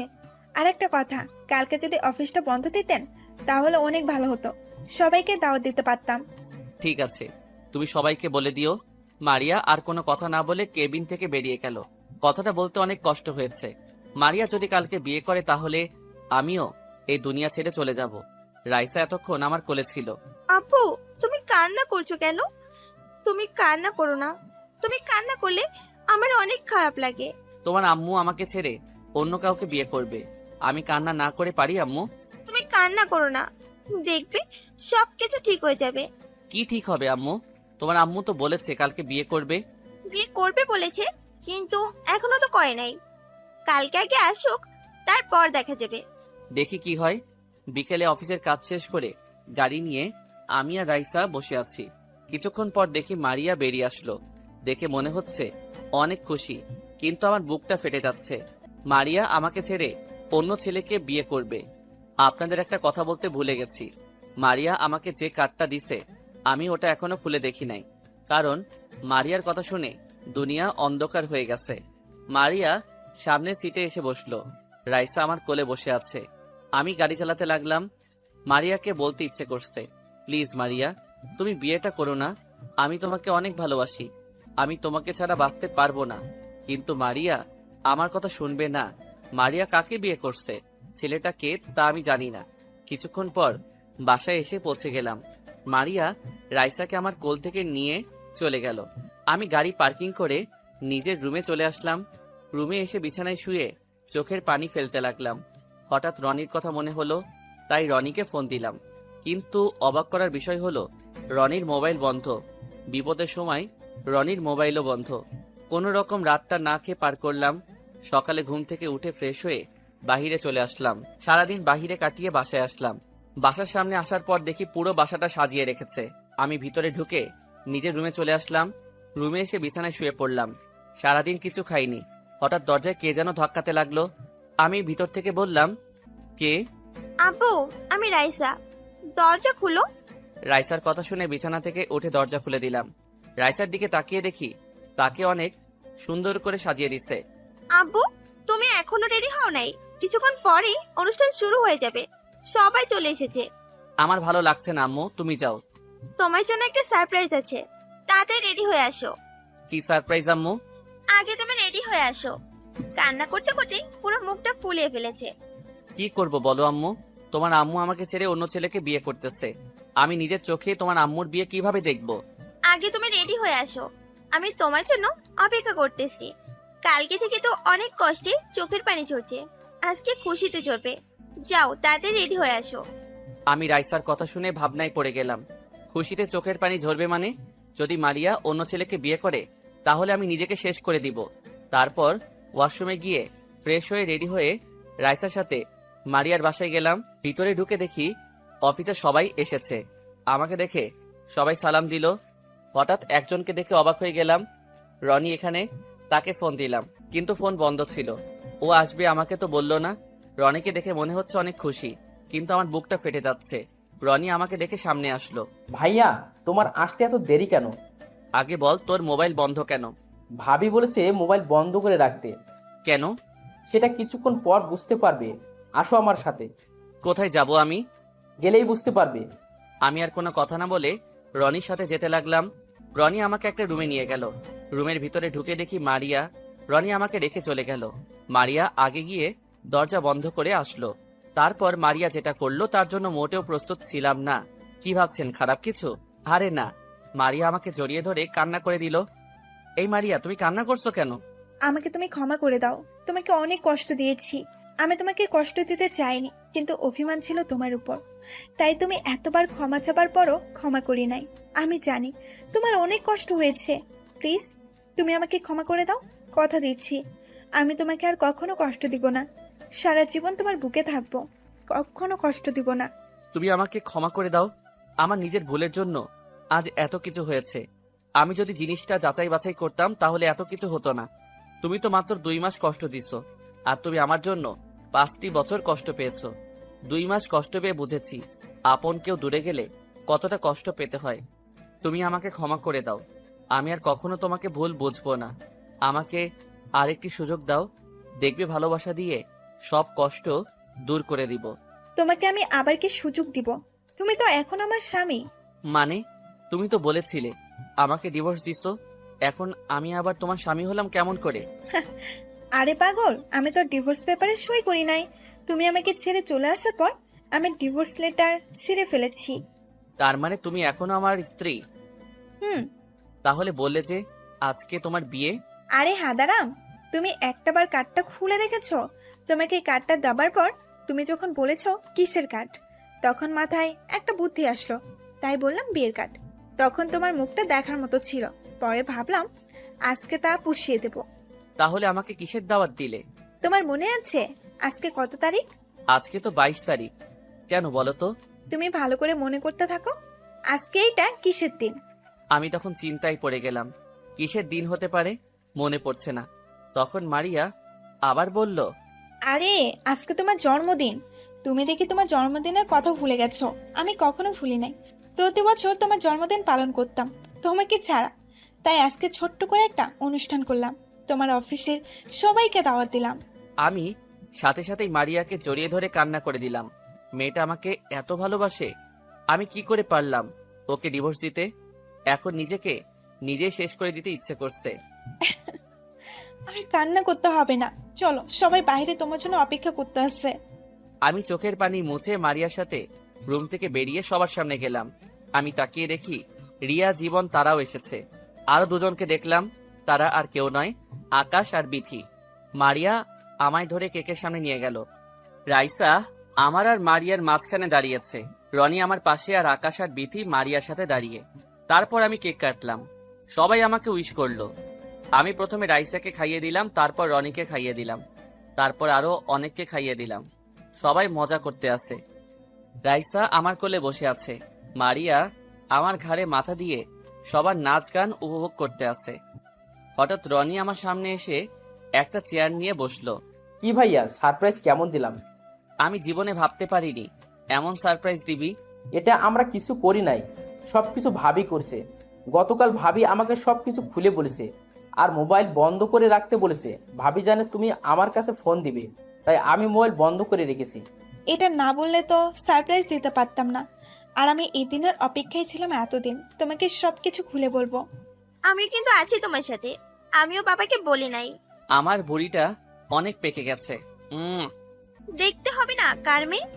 আরো কিছুক্ষণ কথা বললাম, সবাই সবার বাসায় চলে গেছে। যাওয়ার সময় আমাকেও বলে গেছে। রাতে আমি মারিয়ার বিছানায় শুয়ে আছি। কিছুক্ষণ পর দেখি মারিয়া রাইসাকে সাথে করে নিয়ে আসলো। যা শালার, মনে করছে আজকে বউকে 5 বছরে জমে থাকা সব আদর দিব, কিন্তু মারিয়া রাইসাকে দুজনের মাঝখানে শুয়াই দিল। রাইসা আমার দিকে হেসে বলল, আব্বু মন খারাপ হয়ে গেছে বুঝি? আমি কিন্তু আসতে চাইনি, আম্মু আমাকে সাথে করে নিয়ে এসেছে। আমি রনি চাচুর সাথে ছিলাম। তুমি যেন আমার সাথে দুষ্টুমি করতে না পারো, তাই রাইসাকে নিয়ে আসলাম। আমি কোনো কথা না বলে অন্যদিকে মুখ ঘুরিয়ে শুয়ে পড়লাম। হঠাৎ মাঝরাতে কে যেন আমাকে পেছন থেকে জড়িয়ে ধরে শুয়ে আছে। আমি মনে করছি রাইসা, কিন্তু না, মারিয়া আমাকে জড়িয়ে ধরে শুয়ে আছে। আমি তার দিকে এক পলকে তাকিয়ে আছি। মারিয়ার ঠোঁট দুটোর দিকে তাকিয়ে লোভ সামলাতে পারি নাই। যেই না মারিয়ার ঠোঁটের দিকে ঠোঁট নিয়ে গেলাম, হঠাৎ মারিয়া বলে উঠল, জড়িয়ে ধরতে পারো, কিস করতে পারো, তবে বেশি ভেতরে এখন যেতে পারবে না। আমি তোমাকে আবার বিয়ে করে নতুন করে শুরু করতে চাই। তুমি এখনো ঘুমাও নাই? আমি জানি আমার জানটা রাগ করেছে, তাই তাকে জড়িয়ে ধরে শুয়ে নিলাম, কিন্তু ঘুমাইনি। আমি আর দেরি না করে মারিয়ার ঠোঁটের সাথে ঠোঁট লাগিয়ে দিলাম। দুজনে দুজনকে পাগলের মতো কিস করতে লাগলাম। মারিয়াও আমার সাথে তাল মিলিয়ে চলছে। প্রায় 5 মিনিট পর ছেড়ে দিলাম। তারপর দুজন দুজনকে জড়িয়ে ধরে শুয়ে পড়লাম। আজ রনির গায়ে হলুদ। রনির বিয়ে হচ্ছে তার বসের মেয়ের সাথে। মেয়েটার নাম সাইমা। সাইমা নাকি রনিকে অফিসে দেখে পছন্দ করে ফেলে। সাইমা বিদেশ থেকে পড়াশোনা করে এসেছে। তার বাবা আমাদের সাথে কথা বলে সবকিছু ঠিক করে। তো যাই হোক, আমি রুমে রেডি হয়ে নিচে গেলাম। হঠাৎ একটা জায়গা চোখে পড়তেই মাথা পুরো গরম হয়ে যায়। আমি দেখি কিছু ছেলে মারিয়াকে ডিস্টার্ব করছে। মারিয়া চোখের পানি ফেলছে, তাই আমি দাঁড়িয়ে না থেকে তাদের সামনে গেলাম। এখানে কি হয়েছে? তোকে বলতে যাব কেন? বলতে তোদের হবে। আর তোরা ওকে কি বলেছিস? ও কান্না করে কেন? বলেছি, পাখি তোমার কি বিয়ে হয়েছে? না হলে আমরা তো আছি। তুমি দেখতে কিন্তু ভীষণ। সে তাদের কথা শুনে মাথা গরম হয়ে গেল। আমি সবগুলো ছেলেকে মারতে লাগলাম। সব মেহমান দাঁড়িয়ে দেখছে। তোদের সাহস কি করে হয় আমার স্ত্রীকে খারাপ কথা বলার? তোদের ঘরে কি মা বোন নেই? মেয়ে মানুষ দেখলে হুঁশ থাকে না? এখানে কি হয়েছে ভাইয়া? এই ছেলেগুলো তোর ভাবিকে খারাপ কথা বলছে। তোর ভাবি কান্না করে দিছে। রনি আমার কথা শুনে সাথে সাথে সবগুলোকে মারতে লাগলো। তারপর পুলিশকে ফোন দিয়ে আসতে বলো। পুলিশ এসে তাদের নিয়ে গেল। দেখতে দেখতে রনির বিয়েটা হয়ে গেল। বিয়েতে সবাইকে দাওয়াত দেওয়া হয়েছে। আমার বসও বিয়েতে এসেছে। উনি খাওয়া দাওয়া করে বাসায় চলে গেছে। রাতে আবার কাজী ডেকে এনে আমার আর মারিয়ার বিয়ে দেওয়া হলো। আবার রনির বউ রনির বাসর ঘরে বসে আছে, আমার বউ আমার বাসর ঘরে বসে আছে। তারপর রনি চলে গেল তার রুমে। আমি চলে আসলাম আমার রুমে। রাইসাকে তার নানা নানির সাথে রেখেছে। আমি রুমে ঢুকে দরজা লাগিয়ে বিছানার দিকে যেতে লাগলাম। মারিয়া আমাকে দেখে নিচে এসে পা ধরে সালাম করতে এলে আমি তাকে বুকে জড়িয়ে ধরি। তারপর 2 রাকাত নফল নামাজ আদায় করে বিছানায় গিয়ে বসলাম। মারিয়া ঘোমটা দিয়ে বসে আছে। আমি মারিয়ার ঘোমটা সরিয়ে দেখি মারিয়াকে অনেক সুন্দর লাগছে। আজকে তোমার যা কিছু করতে মন চাই করো, আমি তোমাকে বাধা দিব না। তুমি বাধা দিলেও আমি আজকে তোমার সাথে ওটা করব। কোনটা করবে? তুমি বুঝো না? না বললে বুঝবো কেমন করে? প্রথম বাসরের সময় কি করছি মনে নেই? আজকে সেটাই করব। তো করো, তোমাকে বাধা দিচ্ছে কে? কিন্তু আমার পাঠক পাঠিকারা তাকিয়ে আছে তাদের সামনে কিভাবে করব? আমার বুঝি লজ্জা লাগে না? তাহলে যাও, লাইট অফ করে দিয়ে আসো। এই তো আমার লক্ষ্মী বউ, এতক্ষণ একটা কথা বলছো, এখন আর দেখবে না আমরা কি করি? আমি বিছানা থেকে নেমে লাইটটা অফ করে দিয়ে আসলাম। তারপর বিছানায় এসে মারিয়াকে বিছানায় ফেলে দিয়ে তার ঠোঁটে আমার ঠোঁটটা লাগিয়ে দিলাম। তারপর মারিয়ার পুরো শরীরে কিস করতে লাগলাম, আস্তে আস্তে নিচের দিকে আসতে লাগলাম। বাহ বাহ, আপনারা এত লুচু কেন? এখনো তাকিয়ে আছেন? অনেক দেখেছেন, আর দেখা লাগবে না। বাকিটা ঘোড়ার ডিম। এখন আমি শুধু অফিসে কাজ করি, মারিয়া আর সাইমা বাসায় থাকে। রনি তার শ্বশুরের অফিস দেখাশোনা করে। রাইসাকে একটা ইন্টার গার্ডেনে ভর্তি করিয়ে দিছি। আল্লাহ দিলে আমাদের সংসার ভালোভাবে চলছে। সবাই আমাদের জন্য দোয়া করবেন। ও আপনাদের তো বলতে ভুলে গেছি, আমাদের বিয়ের পর আরো 2টা বিয়ের দাওয়াত খেয়েছি। আকাশ আর বিথির, রিয়া আর জীবন, তারাও বিয়ে করেছে। তো সবাই ভালো থাকবেন, আল্লাহ হাফেজ। তো কেমন হয়েছে জানাবেন। হয়তো শেষ ভালোভাবে সাজিয়ে লিখতে পারি নাই, তারপরেও বলবেন কেমন হয়েছে। সবাই লাইক এবং কমেন্ট দিয়ে জানাবেন কেমন হয়েছে। প্লিজ ভাই, এত কষ্ট করে আপনাদের জন্য গল্প লিখি, আপনাদের মনের অনুভূতি জানাবেন। 30 সেকেন্ড সময় লাগে কমেন্ট করতে।